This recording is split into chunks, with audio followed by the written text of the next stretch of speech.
This year, The Caribbean 600. is going to be about patience. It's going to be all about fun. It's all about bringing our team together. Strategy. Figuring it out. Dodging islands. Pushing hard till the end. Extremely tactical. It's gonna be successful. It's all about carrot. A great time on the boat. Fighting against the friends. Caribbean 600 will be all about fight. So the 2020 RORC Caribbean 600 is a completely different event from what we've had over the last 2 years. 2018 and 19 were very windy. This year, the normal regular trades didn't arrive. Essentially, you might say that the race was slower by 24 hours from what we've seen in the past. We had 73 boats with nearly 700 competitors from 37 countries. So the fleet is made up of professional sailboats as well as Corinthian amateurs who love their offshore racing. And of course we had last year's winner, Wizard, owned by the Askew brothers, who are back here to defend their title. We won the event last year. The conditions were such that it really suited the boat very well. A little bit different than what we're going to see this year. We just have to sail smart and make the right decisions and hopefully have a little luck. The fact that there aren't any 72 footers, I think that the 52 footers and the Cookson 50s are going to be incredibly hard to beat. It could be a little boat race.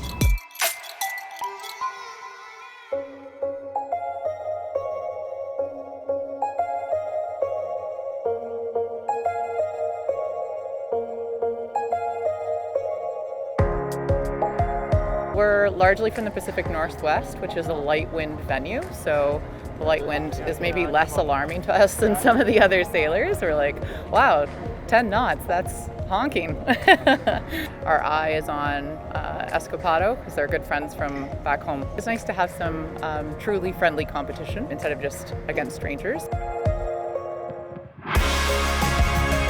And now it's my first season in Caribbean, and of course I heard about the RORC 600, Caribbean 600 as the hardest offshore sailing race in Caribbean. We are going to give the maximum, no sleeping, and making a lot of maneuvers, changing the sail. So it's going to be busy and intensive race. Only a couple of us on board have done the Caribbean 600. I haven't done it before. First time with this boat and first time navigating, so it's going to be a pretty exciting adventure. Racing in Class 0, it's quite special because you are racing against such a huge diversity of boats going from the Volvo 65s, the 70s, you've got the Counting Keel boats, so you have really an incredible variety. Step by step we are learning, and I'm really happy that there's a great bunch of people here, outsiders on the boat from the Baltic, some help from Australia and America and the British, so we are looking forward for this race.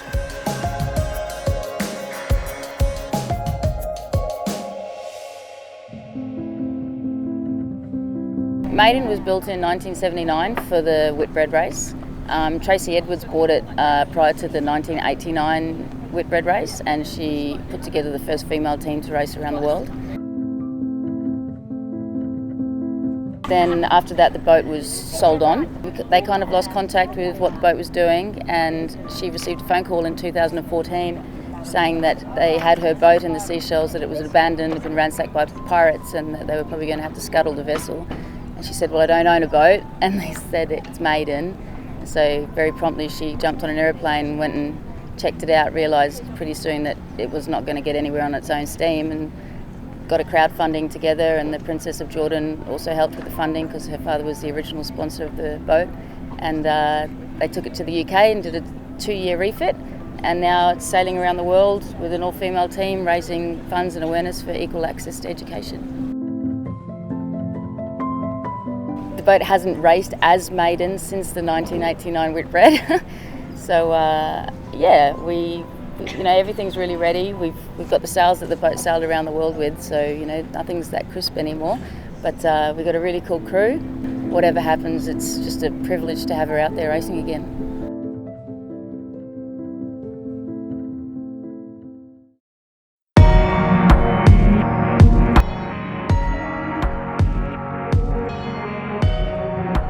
In the multi-hull class, we have an array of talent all the way, all the way through the fleet.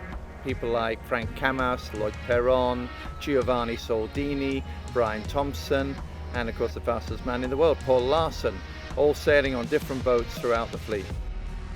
I think it's going to be the most competitive big multi-hull fleet we've had for a long time. There are 5 boats with 370, Maserati, Powerplay, Argo, and also Shockwave and Ultime. Argo and us are quite identical, more or less, really. Giovanni is working a lot on full foil system, which are very efficient when they are working, which are a bit draggy when they are not, like any kind of foil system. So we know that in certain conditions we suffer, and then in other conditions we have obviously a better speed.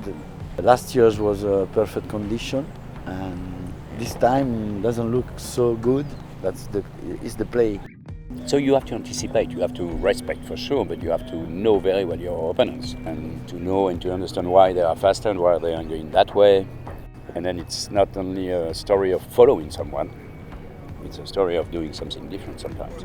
Like every races, it's never finished till the finishing line, never. You can be alone at sea and you see nobody around, and suddenly there is one which is coming back.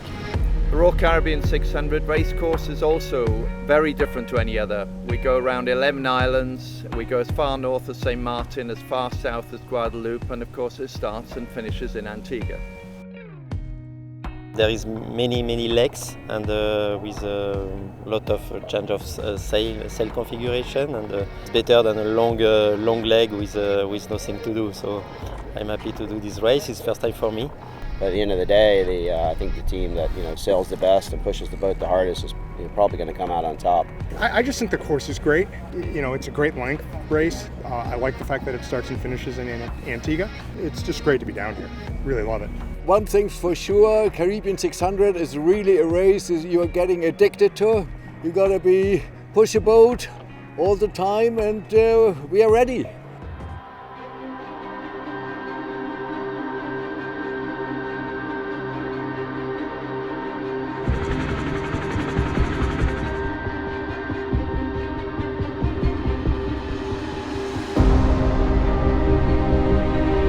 With the weather pattern bringing up unusual conditions and the lulls in the lee of the islands really were significantly different to what we've seen in the past, the key to success in your class was to keep the boat moving at all times. So it's all about concentration and sailing the boat as fast as you can.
Brilliant race, absolutely brilliant race. So many lead changes. So I think there was like 4 or 5 full park ups, and we'd all just restart the race. So finishing the race in the squall. We're surprised the race committee could even see us from up on the hill. It was pretty rainy. Yesterday evening we arrived at Guadeloupe as the sun was starting to go down. We were very excited because we benefited from the fact to close about a 3-mile gap between us and Powerplay. So that was great for us. Obviously Maserati came into the mix as well. And in fact, Maserati pulled ahead for a little bit at the back of Guadeloupe. Our speed was just a little less than their speed. That's why we try to do a different course after the South Guadeloupe.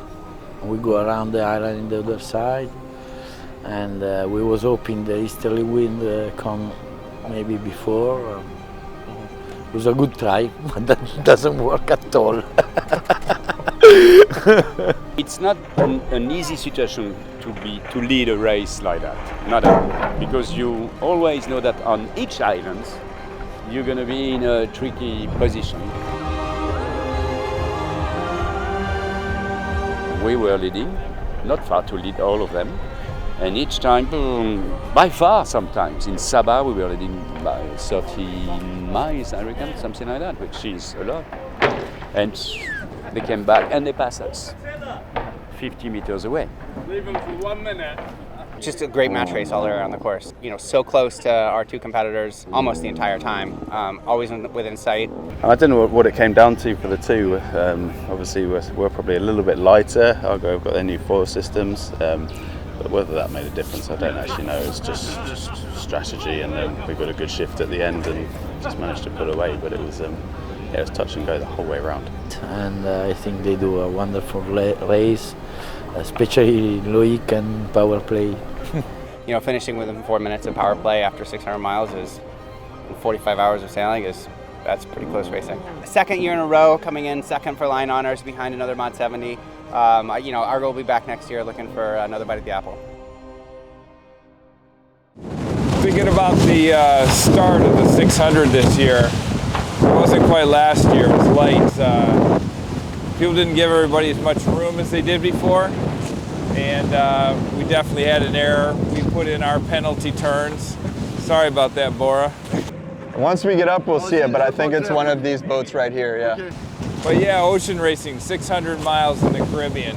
Man, you just look around here, it's spectacular. Even with light conditions, we've been hauling 20 knots here, popping the main hull. We're due west of Nevis right now. In the previous legs, got a little frustrating up around Barbuda, where there was literally nothing. We broke out the incense, see if we could figure out where the wind was coming from. We made a good leg down to the next turn, where we thought actually we could come in close, but again, that because of the change in the wind angle from normal conditions, it was another dead spot for us. So we threw in another 360. Soon it'll be our turn. There's wind right there. You go from those frustrating trials and tribulations to wonderful, beautiful skies and conditions. Pretty flat here right now in this race. Siggy here is hauling along at a nice 20 plus knots. We're hoping to get down to Guadeloupe by dark and then work our way north again up around the final triangle into the finish. Another thing that's wonderful about the trimaran community and most offshore sailors, the other boats will pitch in. So with some help from Brian and Artie, guys from Argo, we got the wands working. Well, that's all been wonderful till about now. They gave up the ghost again, and looks like this evening will be without instruments. But we can feel the wind on our hair, and we'll make our way around and get to the finish.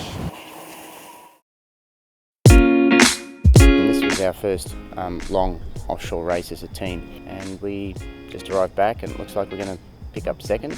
Everything went as I would have liked. I mean, the team was fantastic, and a lot of people ask you, how'd the boat go, and the boats really are a reflection of the team. Before the race, every piece of carbon had been NDI'd, inspected, everything had been checked, and I think it's the fact that the boat did so well is just a reflection on how well the team did prior to the race in preparation.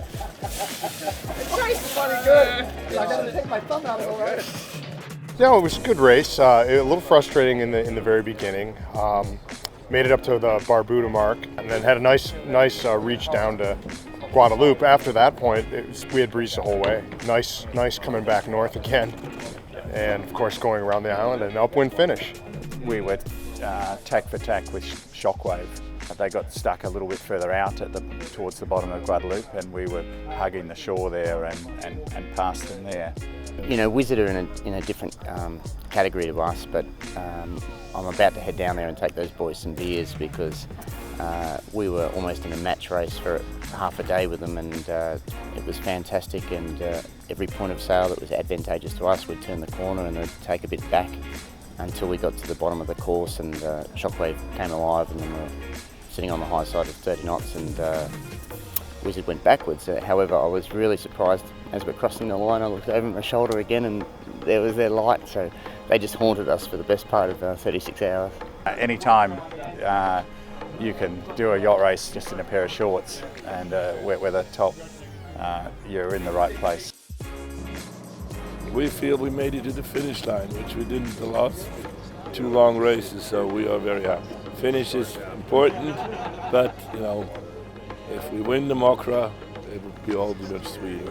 Very satisfied. We put a lot of work into a boat like this. They're big projects, and it takes a lot of commitment from the owners, and it's 3 races. It's 2 transatlantics and the middle sea race, which we haven't finished for various reasons. Although it was quite a benign year, you still had it up to Desirade was lumpy and it was rough, and you're punching this thing around, and we're driving it around and up to 25 knots and flying holes on it, and the sails are going up and down and in and out, and the locks are working and everything's spinning and working, and it's a real symphony, you know.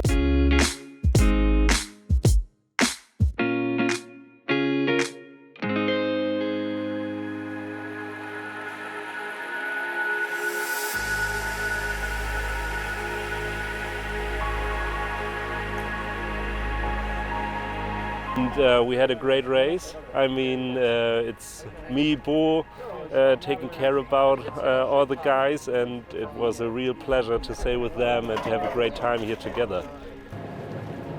Eddie, we made it! We just keep on trying. It's all your fault. Congratulations. Thank you. You sold this race to me. Oh, well, it's just amazing. I mean, we had a great race. The crew was working fantastic.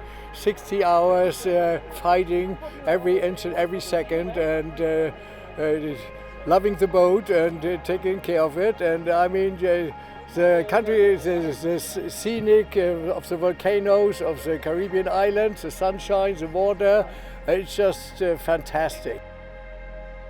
The best part for sure is finish a race. If you do an offshore race, it's not just a race for 600 miles and not just having a good start. It's the preparation, it's bringing the boat here, it's to do all that what is in front of a race. So it takes half a year, and when you cross the finish line and you're back on the dock and you're having your beer, then you know, okay, that half a year is over, and now what's the next project? So that is being with the outsider crew together, celebrating a great race, and being together with the crew for 38 years. Not all of them, but a lot of them. That's the best birthday ever.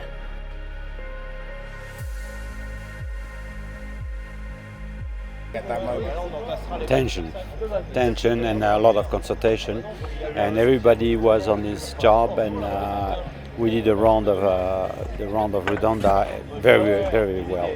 We didn't stop really, and we keep the spinnaker as long as it was possible, and all of a sudden down and then upwind, and we didn't lose any second, I believe. You know, just doing a perfect job. I'm very happy of this teamwork. You know. Stunning scenery on the way round, and a good variety of conditions and a good variety of marked roundings and boats to race against, and there's always boats the whole way round, which is very nice. So a lot of fun. On day 5, the morning of the prize giving, Kingship arrived, and of course she had some serious old timers on board. 89-year-old Don Street and 92-year-old Tom Seldorf.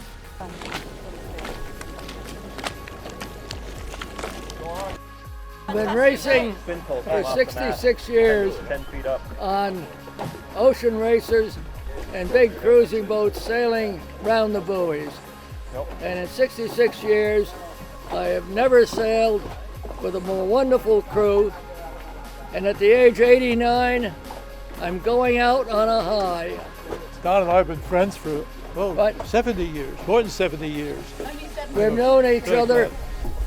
since 1946 when my sister found him looking like a drowned rat in the Manhasset Bay Yacht Club, and we've been friends ever since. Tom, So glad to have Don aboard. How was your first RORC Caribbean 600? I'm sorry? How did you find the race? Almost on the web.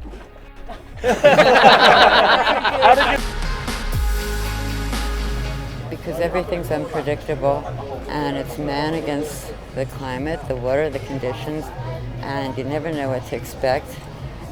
So we're always high energy, and snap, snap, snap, everything can change. So we're always on top of the game, and these guys work like a machine, and girls, just wonderful. Last night, downwind at 8 to 10 knots. I think we topped out at 11 actually. 11. 11. So that was pretty sweet. The work rate was ridiculous, and I think I slept maybe 5 hours the whole race in total. And over 4 days, that's not very much. But yeah, the guys really dug into. I pushed them hard, and I think it sums up this race. It is a sprint the whole way around. So yeah, tough but really rewarding.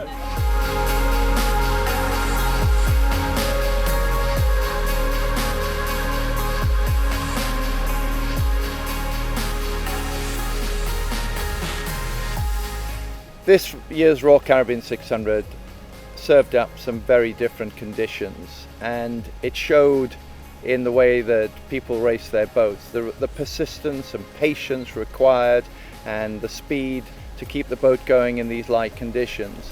And nowhere was that better shown than the final boat that finished, Cable Vane, which came from Holland. They finished third overall in IRC3, and the smiles on their faces when they finished on Day 6, the day after the prize giving, tells everything there is to know about this year's RORC Caribbean 600. We only have a few hours left for Jan to catch his plane. So we were counting like, oh, we have to do 6.3 knots minimum an hour, and then the wind kicked in. It's like, we're going for it. We're going for it. This is a complete surprise, and we're over the world, I guess. Yeah.